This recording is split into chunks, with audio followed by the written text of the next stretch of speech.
सीता सोरेन क्या उनकी घर वापसी होने वाली है, इस बात का कयास एक बार फिर से लगाए जाने लगे हैं, क्योंकि सीता सोरेन का पिछले, अगर हम कुछ दिनों का रिकॉर्ड देखें या कुछ दिनों के उनके बयान को देखें, तो ये लग रहा है कि सीता सोरेन की जल्द ही घर वापसी होने वाली है, यानी कि जल्द ही वो झारखंड मुक्ति मोर्चा में वापस आने वाली है।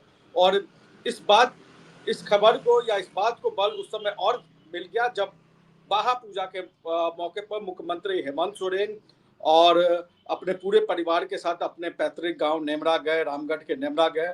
उन्होंने बाहा पूजा की और परिवार के तमाम सदस्य मौजूद थे, उसमें सीता सोरेन भी मौजूद थी। और करीब 2 सालों बाद जब से सीता सोरेन ने झारखंड मुक्ति मोर्चा छोड़ा और बीजेपी में वो गई, उसके बाद से पहली बार ऐसा मौका था कि मुख्यमंत्री हेमंत सोरेन के परिवार का कोई ऐसा आयोजन था जिसमें कि सीता सोरेन आई। हालांकि वो समय समय पर शिबू सोरेन से उनकी मुलाकात होती रही है, शिबू सोरेन के पास और उनकी पत्नी के पास, यानी सीता सोरेन अपने सास ससुर के पास जाती आती रही हैं।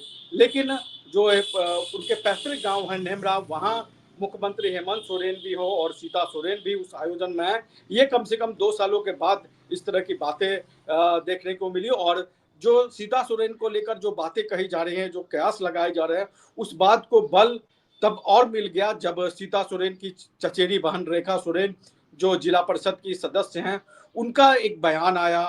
उस बयान ने एक तरीके से इस बात को बल दे दिया कि सीता सोरेन की जल्द ही घर वापसी हो सकती है।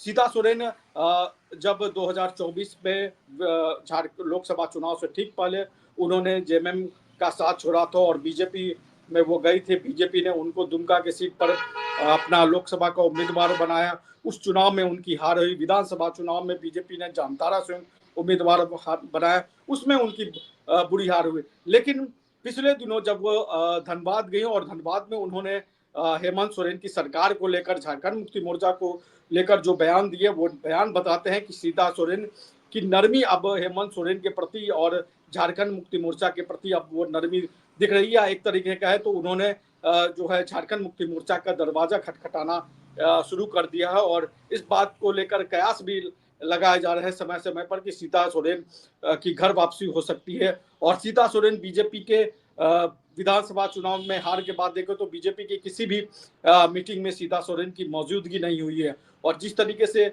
सीता सोरेन और गीता कोरा, दो ऐसे नेताओं को बीजेपी दूसरी पार्टियों से लेकर आई और वो दाव फेल हो गया। चंपई सोरेन को वो लेकर आए, वो दाव भी फेल हो गया। हालांकि चंपई सोरेन खुद तो चुनाव जीत गए, लेकिन ना बीजेपी को का उन्होंने कोल्हान में उनके दम पर बीजेपी कोई करिश्मा कर पाई, ना चंपई सोरेन अपने बेटे को उस चुनाव में जीत दिला पाए विधानसभा चुनाव में। और चंपई सोरेन को लेकर भी हम पिछले कई दिनों से देख रहे हैं या कई महीनों से कह सकते हैं कि चंपई सोरेन को लेकर भी देखा जा रहा है कि चंपई सोरेन भी बीजेपी से उनकी लगातार दूरी बढ़ती जा रही है। और जो विधानसभा का सत्र हुआ है, 2 सत्र हुआ है, पहला सत्र और ये बजट सत्र, इन दोनों सत्रों में चंपई सोरेन विधानसभा बहुत कम दिन आए। और आश्चर्य की बात है कि चंपई सोरेन को एक भी दिन बीजेपी की तरफ से बोलने तक का मौका नहीं दिया गया। हालांकि जो फर्स्ट टर्म एमएलए हैं, जो विधायक बने हैं, पहली बार जो विधायक बने हैं, प्रदीप प्रसाद हो या तमाम ऐसे विधायक जो पहली बार विधायक बने, उनको विधानसभा में बोलने का मौका मिला। लेकिन चंपई सोरेन को बीजेपी ने अभी तक मौका नहीं दिया है। और इसी बीच बाबूलाल मरांडी को नेता प्रतिपक्ष भी बना दिया और होली के दिन बाबूलाल मरांडी ने प्रधानमंत्री से मुलाकात भी कर ली। और एक तरीके से कहा जाए तो अब बाबूलाल मरांडी के ही हवाले झारखंड में बीजेपी कर दिया है। प्रधानमंत्री के साथ जो उनकी तस्वीरें आई और जो उन्होंने कहा, उस बात को संकेत दे रहे हैं। तो अब सीता सोरेन के लिए कोई इस तरीके की राजनीति बची नहीं थी। और सीता सोरेन हो या गीता कोड़ा हो या चंपई सोरेन है, ये वो एक तरीके से हेमंता विश्वकर्मा का प्रयोग था। हेमंता विश्वकर्मा की को जिस तरीके से प्रभारी बनाया गया, जिस तरीके से उन्होंने बीजेपी के लिए यहाँ चुनाव लड़ा, वो उन्होंने एक प्रयोग किया जो प्रयोग पूरी तौर पे फेल हो गया। और आज की तारीख में सीता सोरेन पहली बार ऐसे है कि ना वो लोकसभा की सदस्य है ना विधानसभा की सदस्य, और वो जामा सीट से लगातार वो चुनाव लड़ती रही और जीतती भी रही। लेकिन इस बार जामा सीट से लुइस मरांडी, जो बीजेपी से झारखंड मुक्ति मोर्चा आई थी, वो चुनाव जीत गए। तो सीता सोरेन की राजनीतिक एक तरीके से कहे तो हाशिए पे चले गए या समाप्त हो रहे। बीजेपी में जाने का उनको बहुत बड़ा राजनीतिक नुकसान उठाना पड़ा। और वो अब विधानसभा की सदस्य भी नहीं है और शिबू सोरेन के परिवार से भी उनकी दूरी बढ़ गई। लेकिन जिस तरीके की नज़दीकियाँ एक बार फिर से देखने को मिली हैं और जब नेमरा गाँव सीता सोरेन गई तो मुख्यमंत्री हेमंत सोरेन, कल्पना सोरेन और पूरा परिवार इकट्ठा था और पूरे परिवार ने बहा पूजा की, जो आदिवासियों का एक बड़ा पर्व माना जाता है, उसमें पूजा अर्चना की। और वहाँ पर कांग्रेस की विधायक ममता देवी भी थी, जो रूबी माफ करिएगा कि जो रेखा सोरेन जो हेमंत सोरेन की चचेरी बहन है, जो जिला परिषद की सदस्य है, वो भी थी।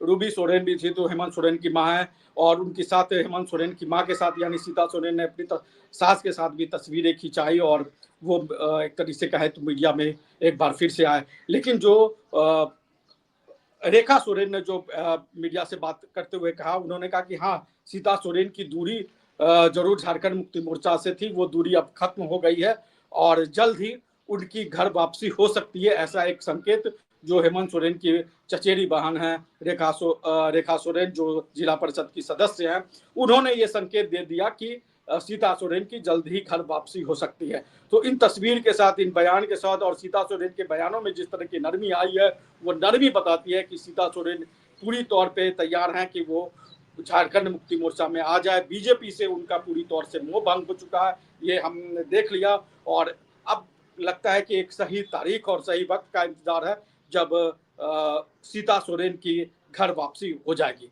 तो झारखंड के तमाम राजनीतिक अपडेट के साथ हम आपके पास यूं ही आते रहेंगे। आप हमारे चैनल को लाइक करिए, सब्सक्राइब करिए और आप कमेंट करके ये बताएं कि जो बीजेपी ने जिस तरीके का प्रयोग किया विधानसभा चुनाव में, वो प्रयोग फेल हो गया। तो ऐसे में सीता सोरेन की घर वापसी क्या बीजेपी को झटका देगी या नहीं देगी? नमस्कार जोहार। देखिए, आज हमारे संथाली आदिवासियों का एक बहुत बड़ा पर्व महापर्व बोला जाता है और साल में एक बार आता है। तो इस समय आप देख ही रहे हैं घर में कितना चहल पहल है, पूरे लोग आते हैं। जो हमारी जो घर की बेटी है जिनकी शादी की जाती है वो लोग भी आते हैं, उनके जो घर परिवार के सभी कोई आते हैं और सब मिलजुल करके, जैसे अभी आप लोगों ने देखा कि जाहिर में जहाँ पर बहुत सारे पेड़ पौधे होते हैं, हम लोग तो क्योंकि प्रकृति के पुजारी हैं और उसी जगह पर वो फूलों का पूजा होता है, सखुआ का पूजा होता है। इसके बाद वहाँ से आने के बाद घर पे पूजा होती है। तो ये बहुत ही धूमधाम से हम लोग मनाते हैं और जितने भी मेहमान होते हैं सबको बुलाया जाता है और यही एक समय है कि सबसे हम लोग मिलते हैं।